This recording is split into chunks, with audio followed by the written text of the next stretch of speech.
For the audition, wala na akong boses. For Miss Saigon. For Miss Saigon. Sabi ko, bakit ngayon pa to nangyari? Kasi ito yung somehow, yung biggest break siguro na hinihintay ko.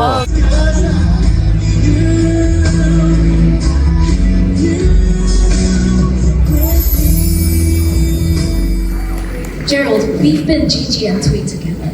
Yes. What about you will be my Chris tonight? And will you be my Kim tonight? I would love to. You are sunlight and light.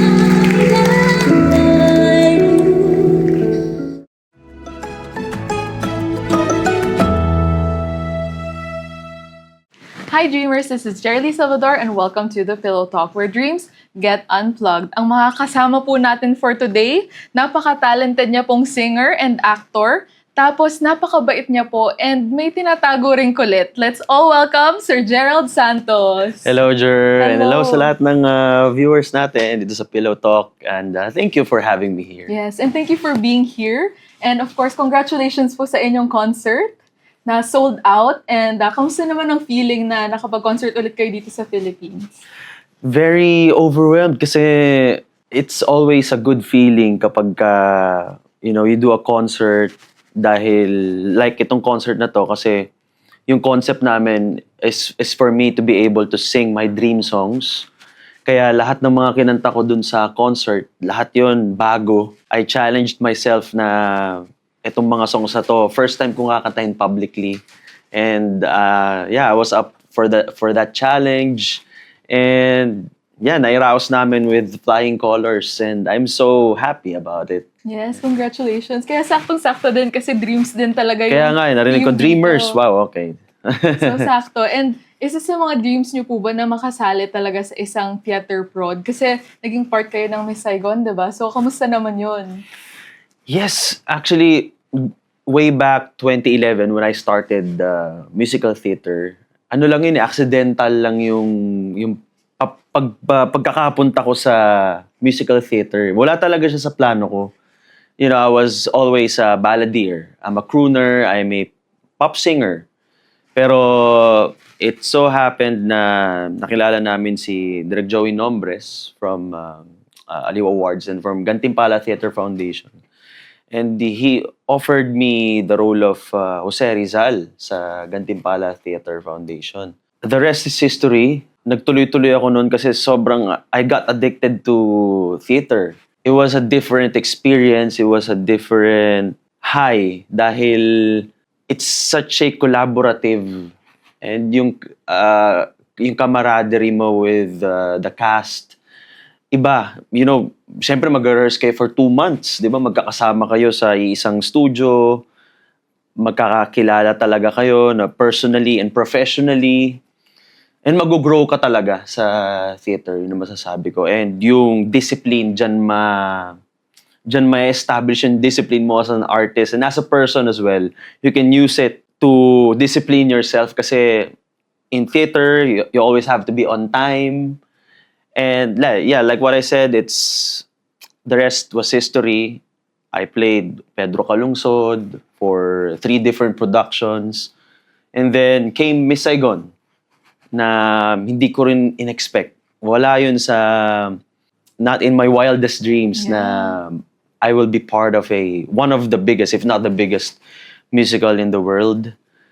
And they staged an audition here 2016. And naalala ko noon, we were on tour for San Pedro Calungsod, the musical. We were on Davao and Bicol tour. And sa sobrang dami kasi naming syempre napagod na, daming shows na ginawa. For the audition, wala na akong boses.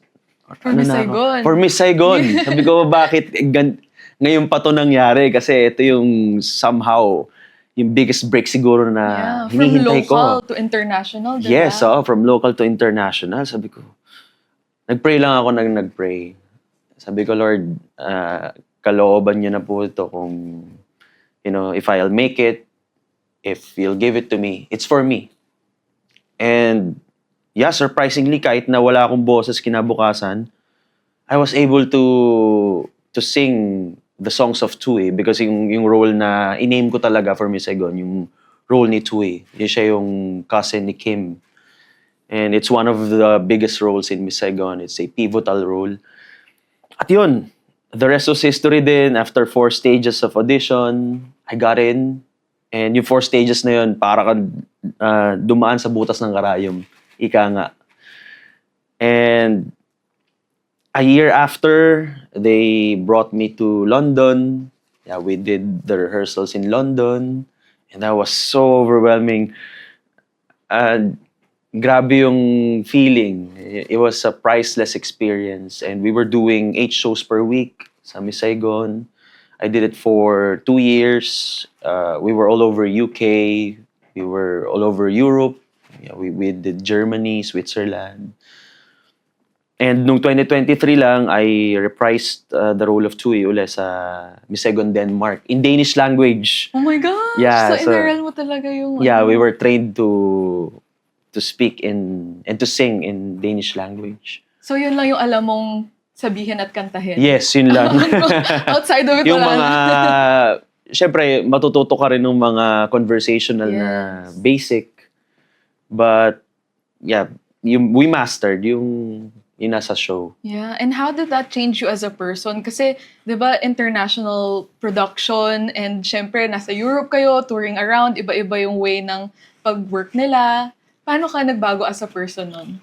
I grew so much, Yeah. not just as a performer, not just an artist, but also as a person. Kasi it's a different level of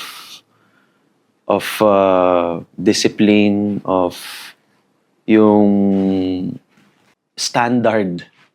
Iba yung standard kasi you're singing in front of ang term nga nila doon, theater gods, with Sir Cameron Mackintosh, Claude Michel Schoenberg, the composer of Miss Saigon and Les Miserables. And you always have to be on your toes when you're in front of them.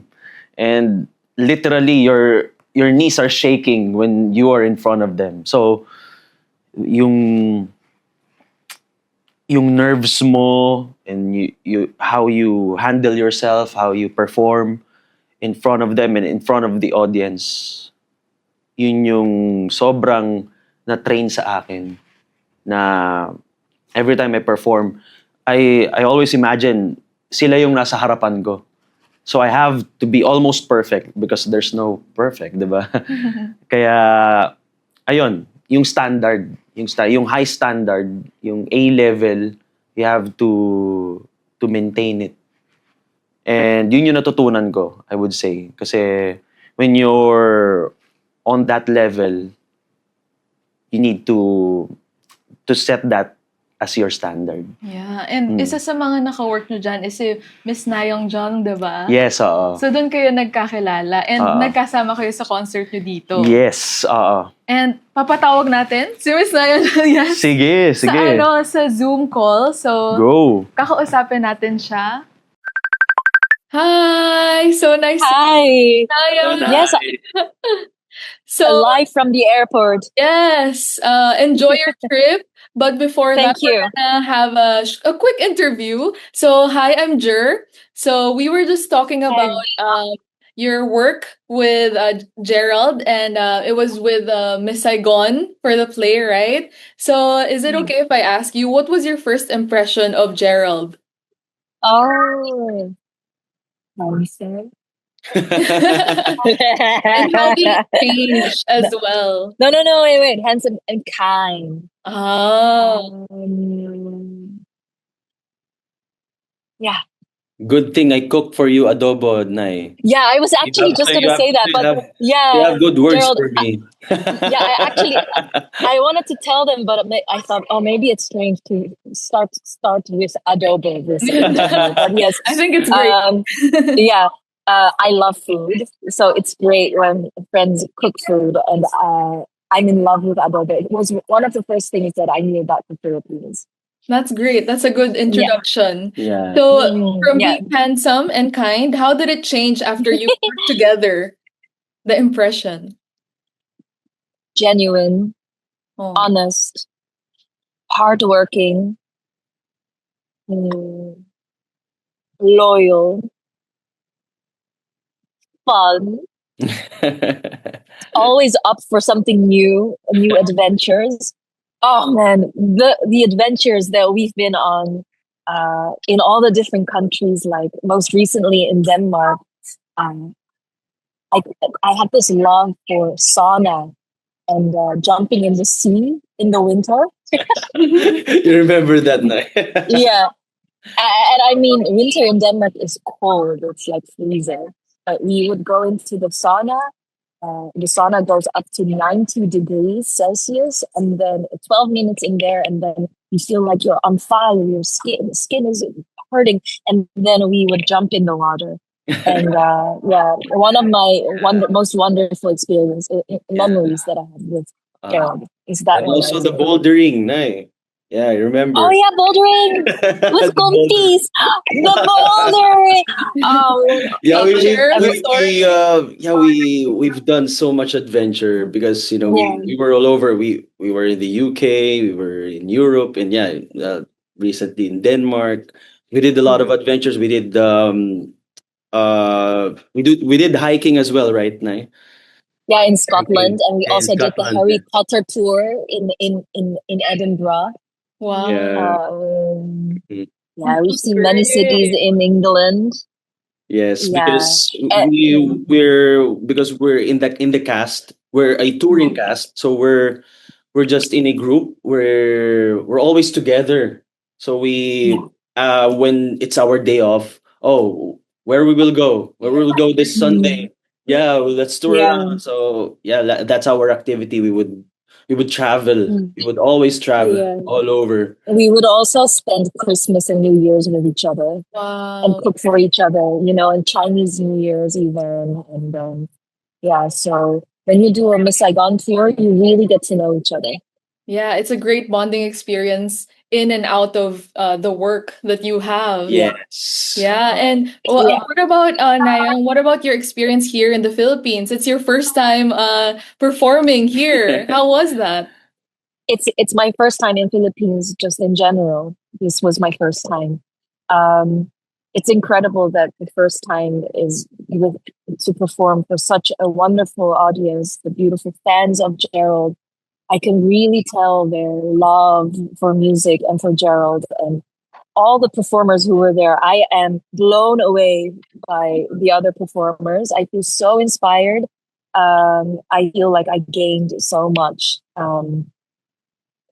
Yeah, so it's a privilege to Yeah. have shared that stage with everyone. Yeah. And we're looking forward to more of your performances here. So, do you have anything to promote or share with us, or if you have projects right now?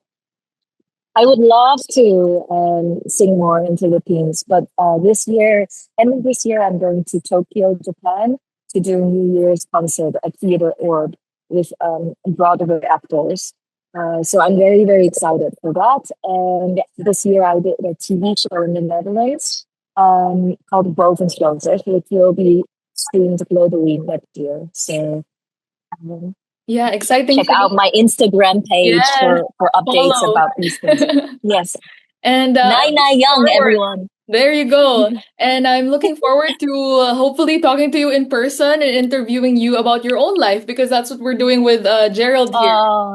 I wish I was there. I want to hear it too. Yes, but at the moment, enjoy your trip. Yeah, Thank you so enjoy your much. Palawan trip, Nay. Thank you, Gerald. Gerald, you were the first person to tell me about Palawan because I think it was Birmingham, Mhm. 2017, we were doing warm up for a show, Miss Saigon. And Gerald was wearing a t-shirt and it said Palawan with a Oh, beautiful picture of an island. Do you remember, Gerald?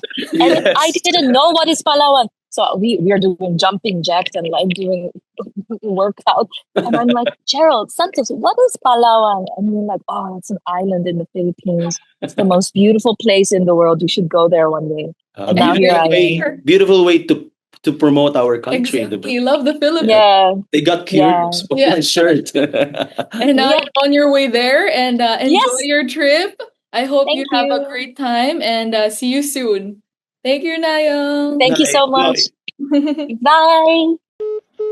Okay, so yung breakthrough nyo po is when you won, di ba, sa Pinoy Pop Superstar. So how was your life after naman nun? Ano yung naging projects sunod-sunod? Yeah, so basically, Pinoy Pop Superstar started my career and I won the competition. It was a roller coaster, that experience. I was so young. I was only 15 at that time. I was so overwhelmed, but all I remember was I was so busy, left and right. I have a teleserye. I have a hosting show. I host also. I have a regular Sunday show, variety show. I was so busy at that time, and then I was doing mall shows every week. I did my album. I had my first album with JMA Records. I was touring all over the country, doing radio tours, motorcades for the album. Iba nun eh. Ganun before eh, mall shows. And right now, I don't know how they do it right now, but because of the digital age, maybe it's easier. But at that time, yeah, that was really a roller coaster for me. That's all I remember. I was so busy. I was always so tired. I always wanted to go home. Gusto ko lang makauwi ng bahay para makapahinga ako. And nakakatuwa and minsan lang naman. Kasi minsan, di ba, parang gusto mo ng private time mo. Pag nalaman kasi ng fans noon, yung bahay mo, pinupuntahan ka talaga nila sa bahay. So, syempre, it was the peak of my, TV career at that time. I just won. I was all over, television. I was so visible. Talagang pumupunta yung mga fans sa bahay. And yun lang yung time ko talaga sa sarili ko. Yun lang yung time ko para makapahinga. And minsan, you really have to entertain them pa din when at home. Kahit hating gabi na, nandun sila. And yeah, yun yung grabe yun. Yung experience na yun. It was a good experience. Tapos nagbago talaga yung buhay mo kasi 'di ba nasanay ka na normal ka lang na tao na you can just go out kahit na naka shorts ka lang, hindi ka nag-aayos sa mall, hindi ka nag-aayos. Pero nung manalo ako, hindi na pwede yun. Kasi magpapapicture sa'yo, ano pa nun yung Digicam ba yun? Digicam, Kodak. Ano pa? Oo. Ganon.